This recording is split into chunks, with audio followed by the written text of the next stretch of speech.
Gingerbread habitats with me, Miss Raz. So not everyone lives in a house, so why not try making a gingerbread habitat? I'm going to try a teepee. So here I'm going to model my design first with card to check that it works. Then I'm going to stick it all together to make sure it is structurally sound. And when I'm happy with it, I'm going to use my pieces of card to create templates. With your templates, they have to be super accurate so that it goes together accurately at the end. With this one, all I need is 2 triangles, one with a door and one solid one. Once you've drawn your templates out, you need to cover them in greaseproof paper. This will prevent anything sticking when you cut out your gingerbread. Remember, you're going to be using this template more than once, so make sure it's covered well in that baking parchment. Double-sided tape is a perfect tool for this because the baking parchment isn't massively sticky, which means that if you stick it and it's wrinkled, you can kind of unstick it and re-stick it to make it work properly.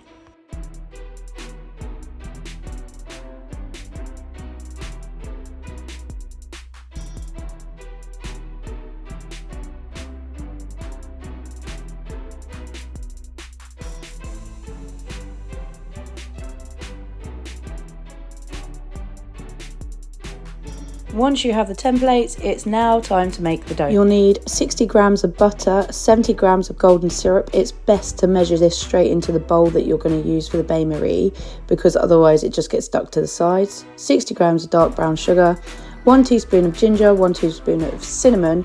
You can also use nutmeg or you don't need to use any at all. And a 1/4 teaspoon of bicarbonate of soda. You don't need any more than that, otherwise your gingerbread will rise too much. Lastly, you need 225 grams of plain flour. Step 1, the bain-marie. So I'm going to add the butter to the golden syrup and also the dark brown sugar, and then I'm going to place my glass bowl onto my pan and I am going to put the heat on until it's become a nice smooth liquid and the sugar is fully melted. I'm going to take it off, leave it to one side, then I'm going to add the dry ingredients. So to my flour, I'm adding my baking soda and my spices, mixing it up nice and well. And then I'm going to add that flour mixture to the wet mixture and keep stirring till it's roughly combined. When I'm ready, I'm going to start putting my hands in and kneading the dough together. This will take a little while to get it to the consistency that you want. With this, you need to trust the process. As you can see, it's starting to come together now and it's almost ready to roll. If you have time at home, it is a good idea to chill this dough before you start cutting it. It just makes it a little bit easier to work with. Rolling and cutting. So I'm placing my gingerbread straight onto my baking parchment. This means when I move my pieces, it's not going to affect the shape of them. I'm using my templates to cut round, and then I'm literally just going to get rid of all the excess. It's a good idea to make more templates than you need just in case one goes wrong. So I've made this gingerbread about 2 millimeters thick, which means it takes about 7 minutes in the oven. Place your gingerbread onto the tray. The excess can be cooked in a second batch. This is going to go in the oven for 8 to 12 minutes at gas mark 5 or 170 degrees, and voila. I'm just checking now with my template that they fit properly, and they do. For the royal icing, what you'll need is 250 grams of icing sugar and 1 egg white. With the egg, you're going to need to split the egg from the white.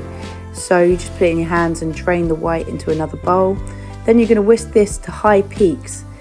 This basically means that you can turn the bowl upside down and nothing falls out. Just like this. So this is now ready to add my icing sugar. I'm going to add a bit over time, otherwise you end up with puffs of smoke everywhere, which is not great. So I'm whisking it in, and then I'm making sure that I use a spatula to get all the edges of the icing sugar in, otherwise it can end up lumpy. So I'm stirring in the rest of it. I've added a bit of vanilla for flavour, and this is looking a little bit thick, so I'm just adding a little bit of water at a time, very small amounts. It needs to be thick, otherwise you won't be able to construct your gingerbread house effectively. Once you're done, the best way to prepare a piping bag is to get a cup, place your bag inside, and then fill it up that way. That way you don't get it all up the sides, so when you pipe it, it doesn't come over the edges.